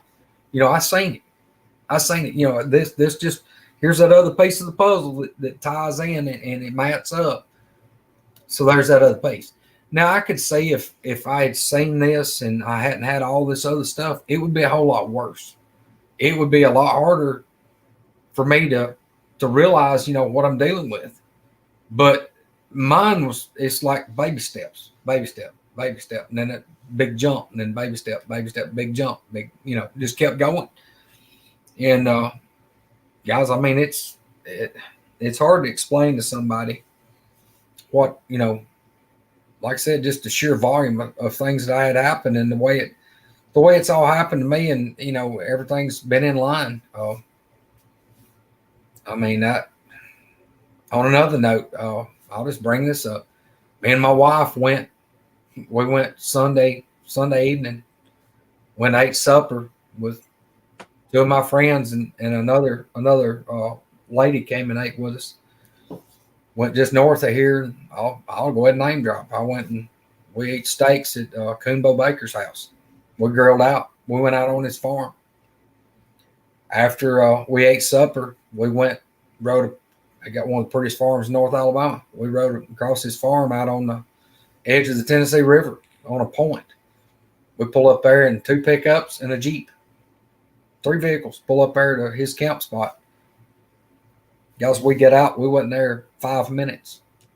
I heard something come up on the right side of my truck. Then I heard something come up on the left side of my truck. It wasn't a couple more minutes. I heard something clipping through the leaves. Hit out in front of my truck. It sounded like a rock big as a tennis ball. We sat there about 3 or 4 minutes. From the other direction, one come in, hit nearly in the same spot. It didn't fall out of a tree. It come from the dark hardwoods, thick hardwoods. Something comes screaming through. You hear it clipping limbs. You hear it coming. It's not like 25, 30 yards, hitting leaves. Clip, clip, clip, clip, clip, clip, clip, clip, clip. It hit the ground, and it rolled. We had 5 rocks thrown at us in about 30 minutes. Right there, there's a couple of them hit behind the truck, a couple of them hit in front of the truck, one hit outside the truck. I mean, that, you want to go to the woods, and you go, well, man, what could be doing that? But then you think back, okay, we're out here in the middle of nowhere on the back of a 400-acre farm. We just drove a mile on private road. There's no houses. There's no nothing. We pull up there, and something starts throwing rocks at us. I mean, you just got to use your head and go, okay, what's the most plausible thing that this is? It ain't like we had somebody that snuck up on us going to prank us. I mean, it was a spur of the moment thing, like, hey, let's ride out on the point and see if there's any barges coming up the river. I mean, there was nobody there that had planned it. I'm going to pull something on everybody else. So, we didn't see anything, didn't hear any vocals, nothing. But whatever was there was sure enough messing with us, throwing rocks at us. Mark, you know what I got out of that story? What's that, Larry? I heard him say that Coonbo Baker bought him a steak. That scoundrel ain't ever bought me nothing. Well, now, in all fairness, I'm going to tell you, he cooks plain steak, but I bought the ribeyes and took them. Okay. I furnished the steaks, and he cooked them. All right. Well, that's normal then. He done a superb job on them, I'll promise you. Okay, I think Diane has really asked a good question here, and you have touched on this in the other 3 episodes. Oh yeah. So when you hunt, do you know that they are there waiting for a free meal? Oh yeah, that's exactly what they're doing. They very opportunistic. If you shoot a deer, like over here where I hunt, we don't leave the deer. I mean, if you shoot the deer and you see the deer fall, you go to that deer and you stay there, and we'll take our cell phone. We have used walkie-talkies, and we'll call another family member. I mean, I call my wife, hey, bring my pickup. I used to call before my dad passed. I'd call Dad and tell him, hey, look, I need you to come over here. Why? I said, well, I got a buck on the ground. Well, can you not go out and go get somebody? I'm like, and I'd say, well, what do you think? He'd start laughing. I'll be there in a minute. I mean, they'll snatch a deer. I mean, I've had deer, and if you'll look back on these first 2 episodes, you'll hear me talk about it. I mean, if you get out of sight of it within 10 minutes, you come back, it's gone. it'll be. And I don't mean a deer we wounded and couldn't find it. We've had some of them too. But I'm talking about deer that we've shot, kill the deer drop, you get out of the stand, you walk to the deer, you lay hands on it, you pick it up by the horns, you look at it, turn it around, lay its head down, it ain't breathing, it's, puddle of blood this big, the deer's dead. It's not moving. It's totally dead. Lay it down, walk out of sight to go get a vehicle and be gone 10 minutes, come back, the deer's gone. It's no drag marks, no nothing. It's just like something just picked it up, and it's history. Wow, that's amazing. And that's happened countless times to y'all. Yeah, six times in 11 years. Yeah. That's just, I'm counting the 6 that we laid hands on. Ugh. Okay. Tell us about your third sighting. Okay. The third sighting, I talked about it on, I told y'all about the big dog T2B. Y'all got to excuse me a minute. I got to have my diet sun drop. But anyway, big dog T2B, buddies of mine. I talked about that. And I realized that after I'd done the podcast with Jack, Nate, and Kumbo, when I talked about this back January, February, when I done it this year, I told the date, my third sighting, and I messed up on their podcast because I may been a dummy and it was another new year. I wasn't thinking, but I told them it was the year before, but it was actually, I told them 2020, but it was in like May of 2021, which was last year. I lost my dad in April, and this was after Dad passed away. But I was coming back from a town that's, from where I'm sitting, it's about 14 miles. And I was coming back, and you come across another river, a big river. You go through and you go over a hill and down a big, long, deep hollow, and you come up. And the paved road, you go, I guess it's over half a mile, and it's up pretty steep. Well, at the top, you go over a hill, and then the road goes down, and it goes back up. And it's, think of having a hill here and a hill here and a swag in between. And from hilltop to the bottom of the swag, think of it being probably a 60, 70 foot elevation. So you go downhill and then back up. And these hilltops are only, they're probably going to be 175, 200 yards apart. So, from hilltop to hilltop and then down this swag, but from here to here is 200 yards. So you got, just think of this long swag. It's just straight, 2-lane U.S. highway, asphalt. I was come up that hill. This is, 3:30 in the morning-ish, wee hours of the morning, 4 daylight. I got a Dodge 1500 pickup, 4-wheel drive, good headlights, super bright, had them on bright. When I come over the hill, when I crowned over, is my headlights are shining, and the light hit the other hill. Like the headlight beams came down and shined on that hill. They hit that hill and then started going downward down that slope. When the bottom of that swag, about 100 yards in front of me, it looked like the red driveway reflectors, like that big as a Skull can, or probably not that big, but huge, bigger than a golf ball. It was a dark orangey red. It was between it wasn't really a bright red, but it was more of an orangey red.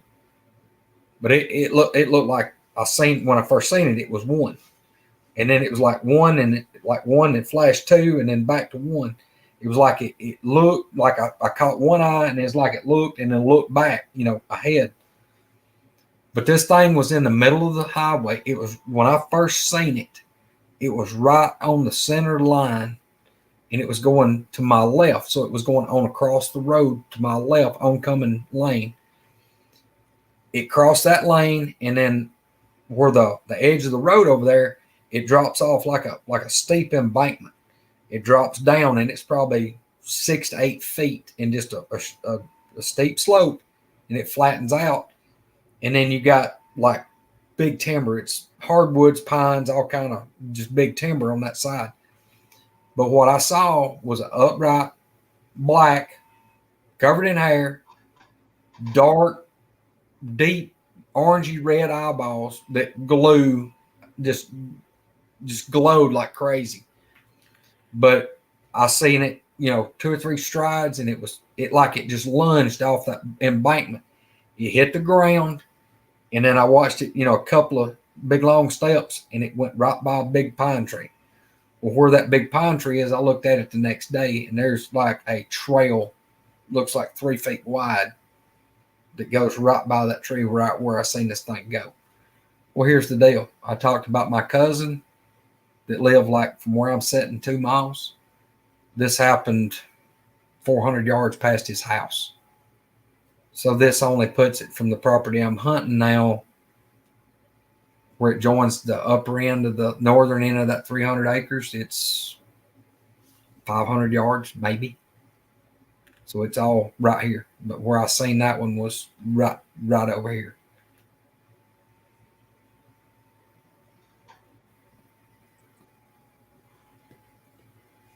So when it crossed, it was down in that swag.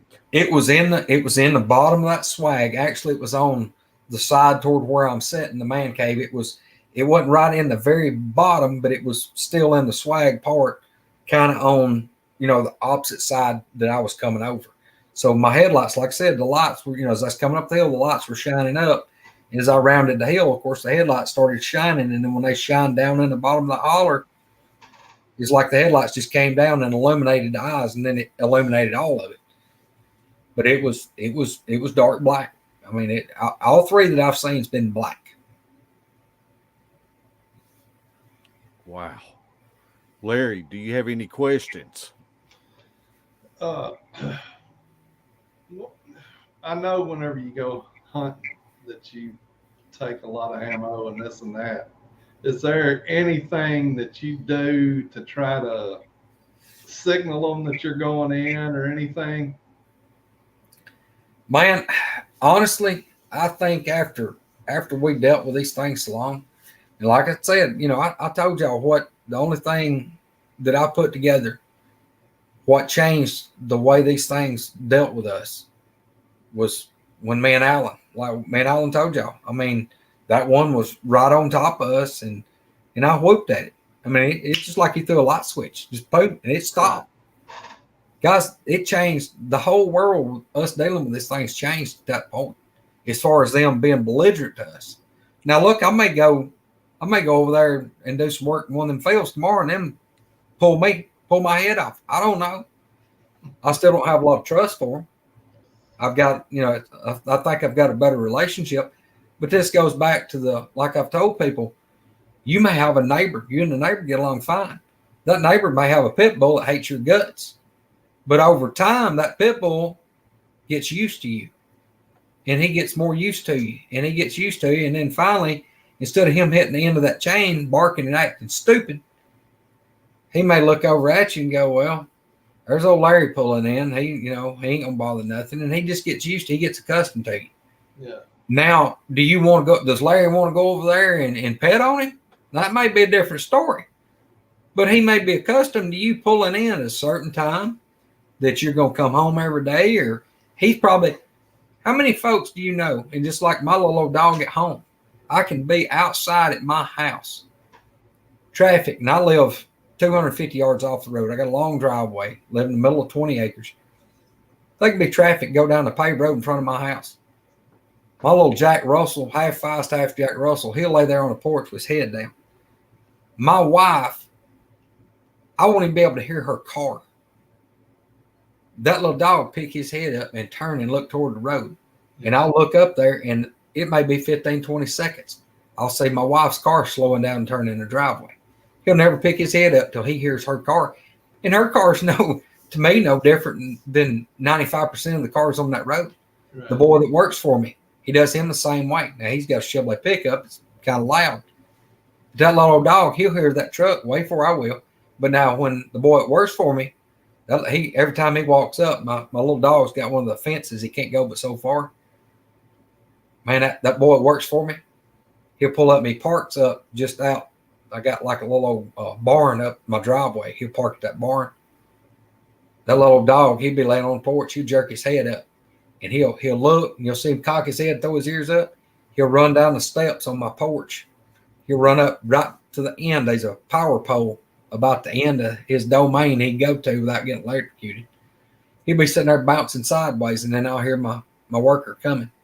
But he'll pet him or he'll feed him something every morning when he gets there. It may be a piece of biscuit, or he'll pet on him or talk to him or whatever. But that little dog, and that's kind of the way I felt on these things is done is, we, even as belligerent as they were to us, like I said, guys, I've had safety flipped off and my finger right beside the trigger a bunch of times, but I have yet to pull that trigger. I ain't shot at one. I have not done it, and I hope I don't never have to. Right. But I mean, that's kind of the way I felt with it is like the whole situation got diffused with these things. It was almost the whole deal of, well, crap. He's figured out what we are. They ain't left. They keep coming back. They're not hurting us. And it just, just like right here where I'm sitting, I had New Year's this year, something grabbed a 25, 30 pound bag of food in the refrigerator. I cleaned the refrigerator out New Year's Eve right here. Cleaned it out. Carried it tied it off in a big lawn and leaf black garbage bag. It was like a dozen eggs, 2 packs of bologna, a pack of hot dogs. There was a jug in there, had some milk in it that was clabbered up. It was there was like a block of cheese that got molded. It was just, I mean, guys, I jacked my leg up December 2nd, broke it 7 places. I didn't get to come over here for a while. I had a bunch of groceries in there that went out of date. Well, I got over here in a wheelchair. We were here New Year's Eve. It was me, my wife and kids, Alan, my brother, his kids, my other brother and his wife. I mean, we had like 16 so people here. It was, anybody that was in Alabama New Year's Eve, it was like 60 degrees. We had the front door and the back door open, had the air blowing through. Me and Alan had got here and made 3.5 gallons of jambalaya. We had red beans and rice and jambalaya. Everybody ate. We had the doors open for hours. While I was in here in my wheelchair, I rolled over. I thought, well, I'll clean all the stuff out of the refrigerator because we made like 2 gallons of banana pudding, homemade banana pudding. I know why y'all had the windows open. Yeah, I had to put it in. Well, here's the deal. We cleaned the refrigerator out, and I tied the bag off and told Alan, I said, if you don't care, sit this out on, I got a big covered porch. It goes all the way across the end of my man cave. 12 feet wide, 40 feet long. I said, if you don't care, sit this outside against the porch rail. Well, he set this whole bag, dude, this 25, 30 pounds. There is this lawn and leaf bag's like, 1.5 feet deep and just food. It just gobs of food. It was like like 2 buckets of sour cream. It was out of date by over a month. And I just had all this food tied off. Well, he set it out against the porch rail in this covered porch. We had the doors open. Well, Troy called me. I was on the phone with him, and I just got done cleaning it out. We had the doors open, and you're looking toward the river out my door. I mean, it's not part of the river right here. I heard and then just a second, I heard, I'm on the phone, speakerphone with Troy. I said, you ain't gonna believe this. He said, what? So there's a booger whistle out here in these hardwoods. He said, whistle back at him. I said, no, I won't tell you. He said, no, see what he does. Now, Alan's standing right here. He's actually over here stirring this jambalaya mix. And he's like looking at me like, please don't. Well, I said, go over close to the door and whistle back at him. So I roll over to the door. Troy's like, is he answering? I said, he ain't yet. I roll my wheelchair back away from the door, and about the time I get away from the door, something hits the wall, the side wall. It's metal. Roofing metal is what I got for siding. There's a rock, acorn, something. It whammed the wall on the porch. Sounded like 3 foot from the door I just backed away from. I told Troy, I said, you just threw something. He said, whistle at him again. I said, man, I don't want to. He said, whistle at him. All right. So I roll back over to the door. I back away from the door because I don't want whack with a rock. Well, we didn't hear nothing else. Nothing else got thrown. We didn't think about it. It just, like we played off, well, maybe he's gone, nothing's happened. Well, my family gets here, my wife, 2 kids, my brothers and their wives and kids, and everybody's here. They get in here, we have a good time, great time. Everybody's having fun, kids playing board games, just everybody's laughing. This rocks on till, like 11:30. Well, I roll out on the porch. I roll out, go out on my porch in my wheelchair because my leg's broke. They'd fix me a wheelchair ramp on that porch. Well, I'm sitting at the top of the wheelchair ramp, and I'm just sitting there. They're all in here, and they're laughing and carrying on. I'm sitting out there, and all of a sudden, around the end of the building, neighbor's dog got a big black part lab. That thing come around the corner of the house like he was on rails. He was like leaning, digging in. He rounds the corner, runs up that wheelchair ramp, and he dives between my wheelchair and the wall. Well, we had the door open. So I'm like, like I could reach my arm out and touch the wall. Well, the door is like right beside the back of my wheelchair. So it was like a wall, a door, and a wheelchair kind of made a cuppy hole. He dives up in there and he's just cowed down, and this dog is just shaking. And I look over at him, I'm like, dog, what is wrong with you? What are you doing? I'm not thinking. I sit there and I'm talking to the dog. And I thought, wait, he just still is cowed down. I don't know if I'm thinking he's running around the corner and he's seen me and he thought I was going to get on to him. Well, I sit there just a few minutes and I back my wheelchair up. And when I back it to line up to back up through the doorway, the dog shoots around the edge of the door and runs into the kitchen. Well, I back my wheelchair across the threshold and I'm screaming at my daughter. I'm like, get this stupid dog and put him outside. Well, she's over there pushing and shoving. She's 10 and she's trying to pull him by the collar and she's pushing. I said, get one of those slider. My brother brought slider sandwiches. And I said, get one of them slider sandwiches and feed that dog and bait him up, throw him outside. Well, she got him over there. She get nearly the door. He'd want that and he won't go outside. Well, finally, we pitched the sandwich out there and she got behind him and shoved him outside and slammed the door.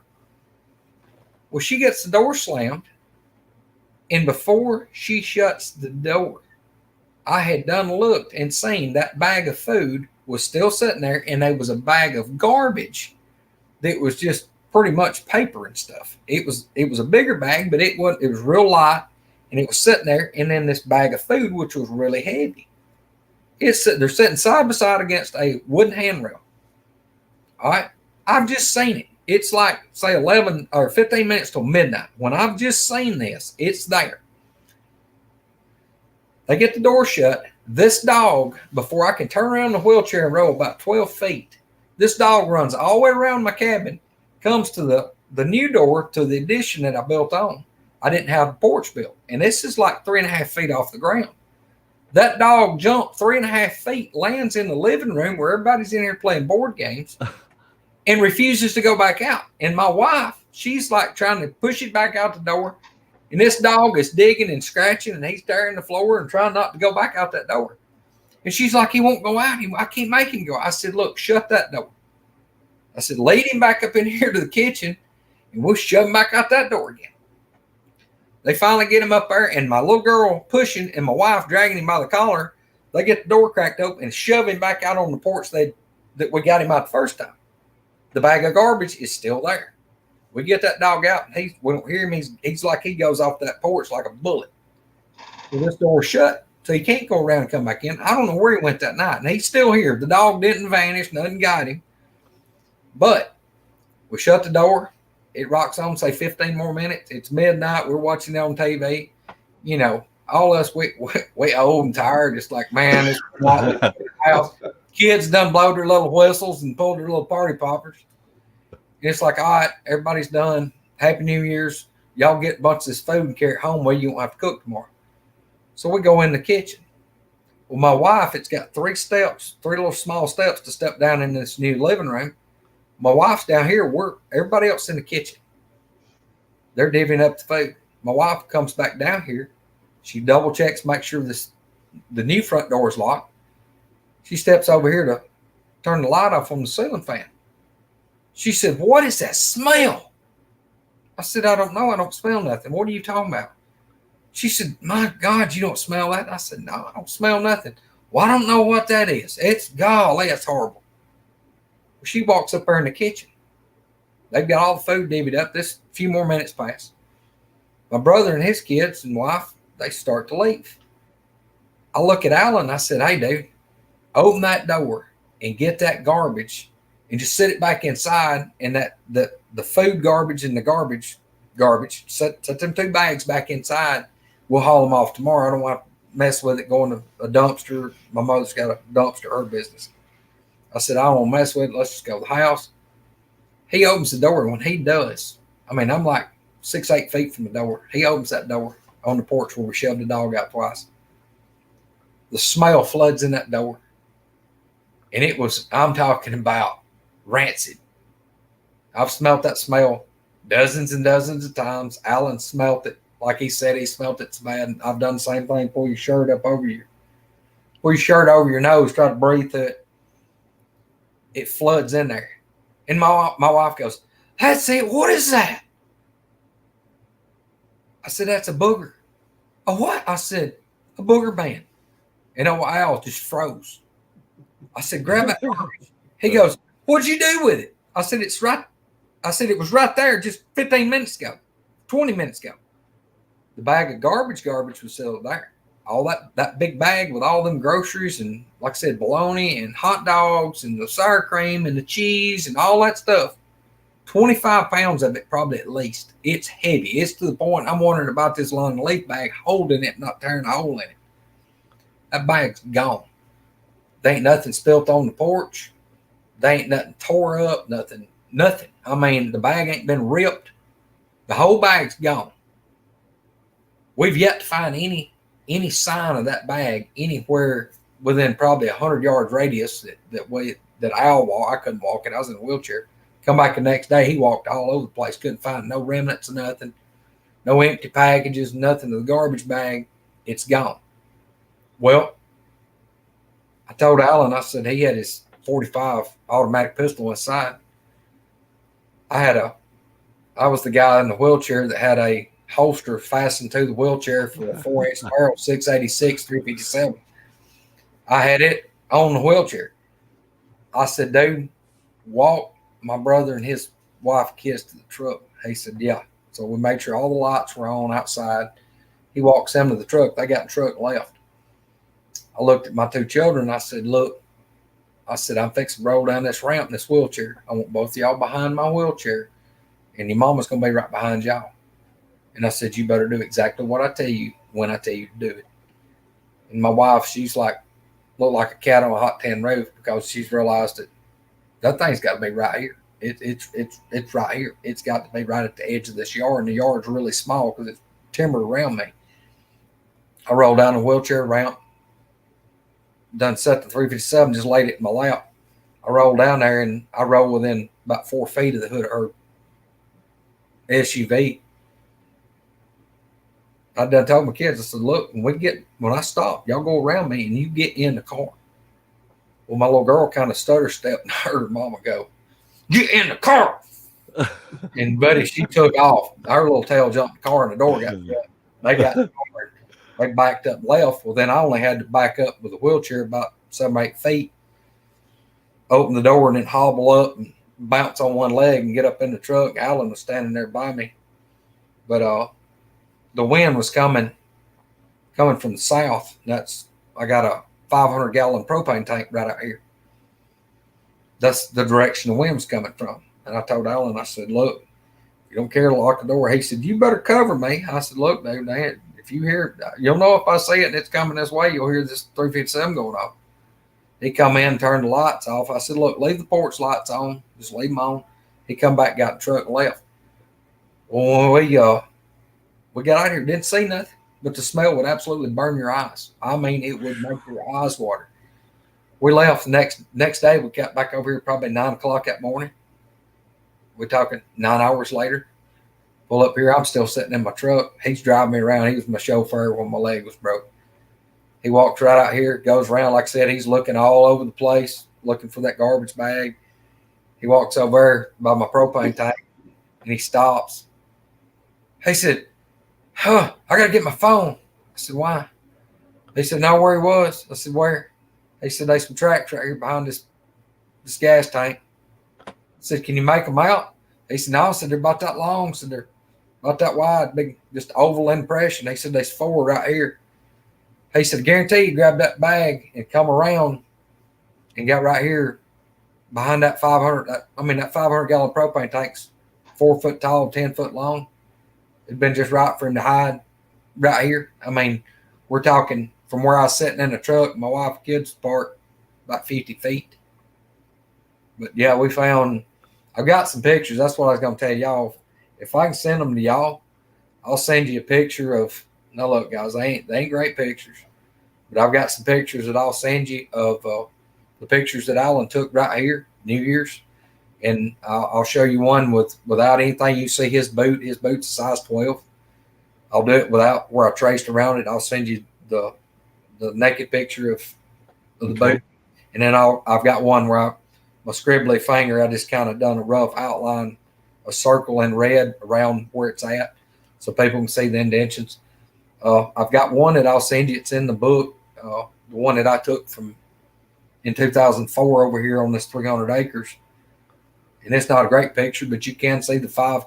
I outlined it so it would show up. And I took this with Polaroid. That's how long that's been. But I outlined it with fern stems. I stripped the leaves off and just outlined it. But that's the one. It was right at 16 inches long, barefoot, big toe, looked like it was, that big, huge. Wow. But yeah, and right here, that's the direction that is. That's where Alan and Troy found as he told y'all about the squirrel carcasses, the bones, like and stacked the bones. From where I'm sitting, the propane tank's right that way. And if I walk out 40 feet from where I'm at, it's about 40 feet to the propane tank. But then it's about 100 yards right straight the other side of the propane tank to where they found those squirrel carcasses picked apart and stacked up. Wow. We've got time for maybe a couple of questions. I saw earlier where Canned Squatch asked, have you done any more whoops after you've done that one whoop? No, I haven't. I have not. But don't think I don't keep that tool at the top of the toolbox. I mean, that's all I can tell you guys that, well, then I told you we won't dive into the other tool that I gave you that I keep hold dear to my heart that some people think is crazy, but all I can tell you is what it did for me. But yeah, the whoop turned them off, but that other deal turned them off too. And I've got a question that Bama sent me earlier this afternoon, and it's quite long, and I think he sent it to you too, Greg. But he did, but my scattered brain was at work. I read it. I forgot what it was. You'll have to ask me again. I could look at my phone and reread it. He said, in your opinion, after seeing the things they can do, hearing and seeing evidence of their physical attributes, what do you think their main diet is? Dude, I'm gonna tell you, I believe these things can eat anything that don't eat them first. I mean, I think they probably do. They probably do eat a lot of berries, I figure they probably eat a lot of acorns. I mean, I'm relatives like, I would think that these things could probably eat anything that a deer eat, but also I figure they'd eat anything a lion would eat. I mean, I know they like meat. That's apparent. I mean, they wouldn't keep killing my deer if they didn't like meat. But yeah, definitely. I say that they'll eat about anything that they want to. I mean, I figure definitely like crawfish, crayfish, snakes, fish, deer, squirrels, rabbits. Yeah, I mean, I figure they eat about anything that they want. Yeah, I do too. And I think when you have fresh foliage come out, in the springtime. Oh yeah, yes sir. And, I think that's a part of their diet too. Yeah, I don't figure they eat like just grass. Not like really a deer eating like like grass. But I figure Yeah. if you've got like a grain field, like Kumbo's farms, he's got 300 acres of wheat right now that's ready to be combined. Yeah. Would I figure these things would sit there and eat wheat? Probably. Yeah. Oh, sure. Yeah, anything in a vegetable garden, and there'll be a lot of, especially like a lot of your stuff in the springtime is budding out, these fresh buds on trees and bushes. Yeah, sure. Blackberries, blueberries, yeah, anything like that, sure. I would figure their diet would probably line up a lot with like a bear, maybe, because the bears can Yeah. Yeah. I have thought that too. Wow, we are really out of time, and I don't see any more questions up here. Larry, do you have any final thoughts? Well, no.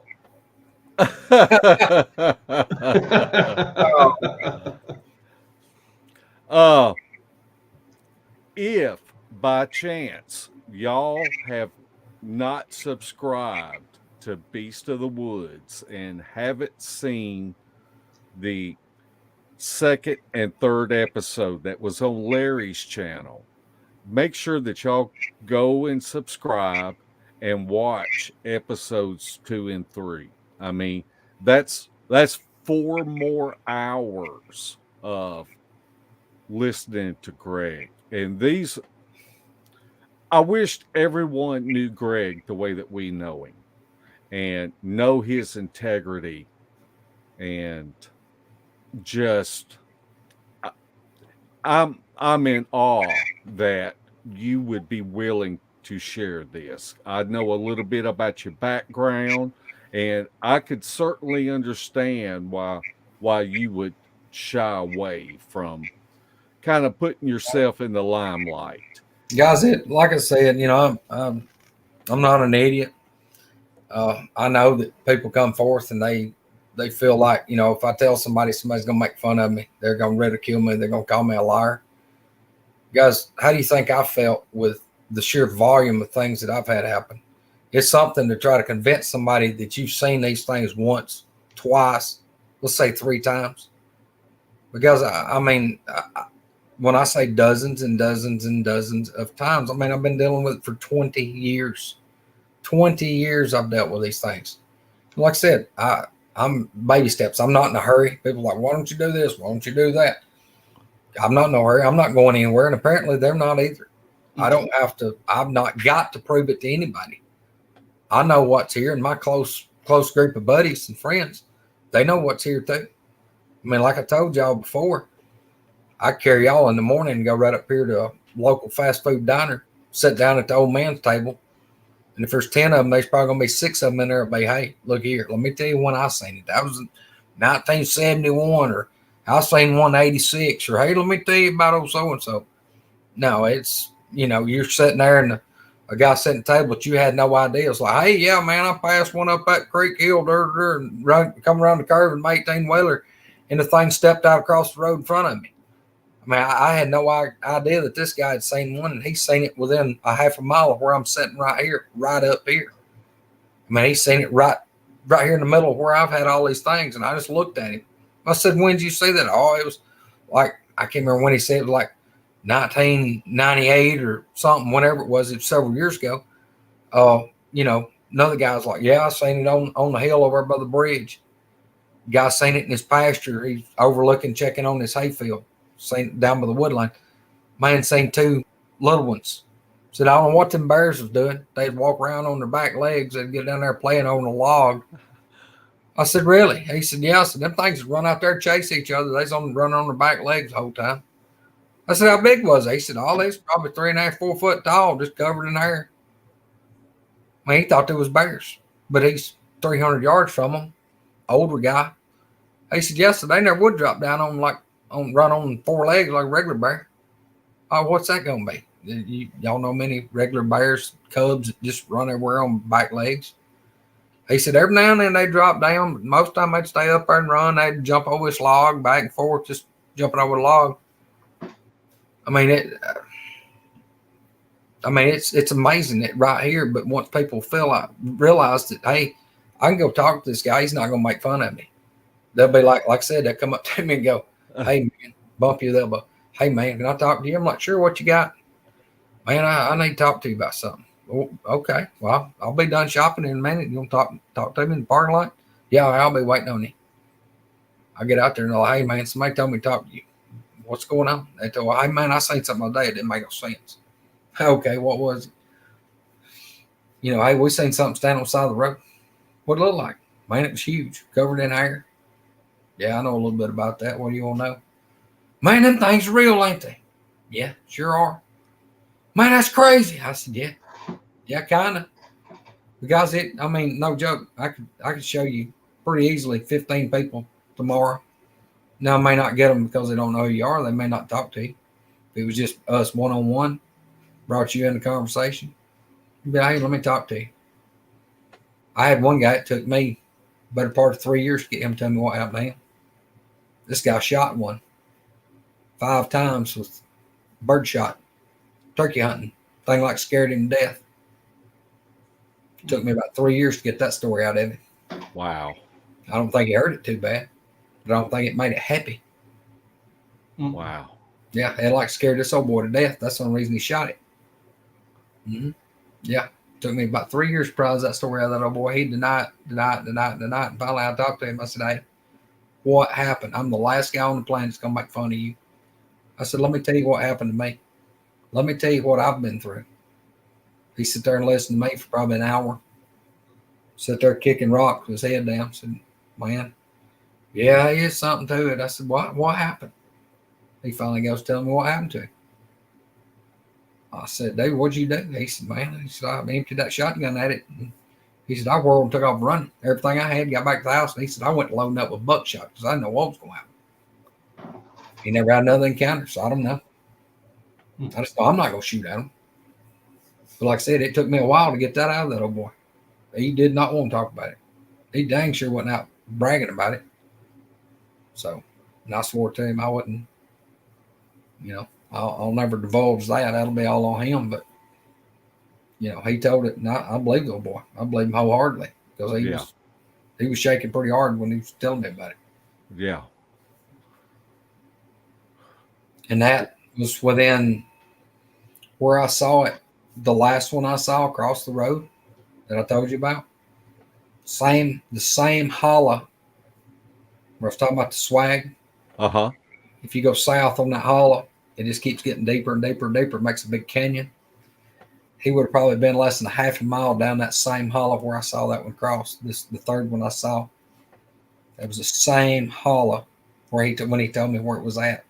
The same exact hollow. I seen that one cross out of crossing the highway. Yep. And like I said, about maybe 2 miles from where I'm sitting right now. Just, it's mind-boggling to think about all this activity and how people try to talk themselves out of it. I've seen researchers that have had sightings and try to talk themselves out of what they saw with their own eyes. So you can just imagine what the common man or woman would be, whenever they see one of these creatures. Oh yeah. Guys, like I said, that's the only reason I'm on here. What I do for a living, I go fix stuff for people, but my other occupation, let's put it like this, I help folks, and then I got another hobby that I help folks. I help a lot of people. Do what I do. I've seen a lot of gory, nasty stuff.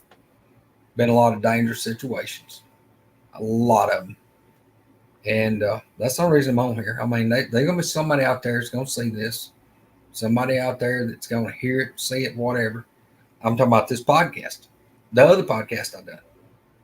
If it helps one person, it's worth every bit of it. Yeah. It's worth every bit of it. Guys, send these old boys right here a message. Comment on here. Comment, put my name on there. I don't care. I'll answer you back. If you got a question, ask somebody. There's folks out there. Y'all got people getting into this right now, people that's been bothered with it for a long time. Due to things like this and the internet now, there is people out there that can answer a lot of questions. They can help you. So if if you've got a question or need something, ask some of these guys. I promise you, there's some of them that ain't going to dive into it and share information. But there's a lot of people that will. They may know the answer to the exact question that you've got. I can't think of a better way to end this show, because that is so true. And that's the purpose of us doing this podcast, is to help those people. And we want to thank everybody that showed us some love tonight. I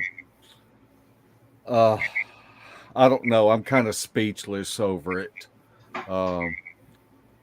There's we've got so many people that just do nice things for us, and we want to thank everyone that watches this podcast, makes comments, likes, goes over to Larry's channel. And that's one reason why we wanted to split these episodes up. So I just want to personally thank you again, Greg, and I can't wait till we share a campfire again together. We're gonna have to do it, guys. Like I said, y'all too, definitely. We're gonna have to get y'all over here. I've got this man cave. We'll come over here. Y'all gonna have to come visit me. Y'all too, definitely got to come on. We'll do it. We're going to do it. We may have to wait till it cools off in the fall, where our Alabama attack ticks won't be eating us.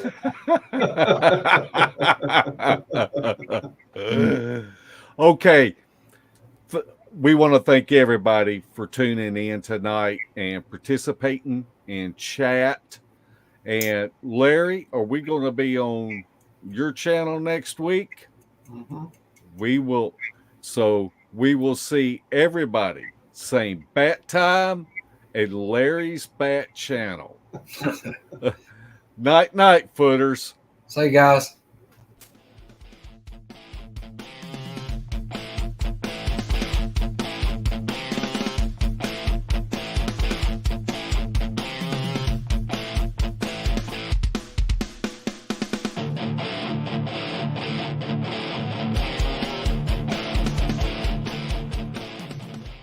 If you would like to support Beast TV, check out our gear. We have coffee mugs, face masks, gaiters, shirts, and tank tops. The link is pinned at the top of the comment section. Everything is always marked down 20%. So come check out our junk.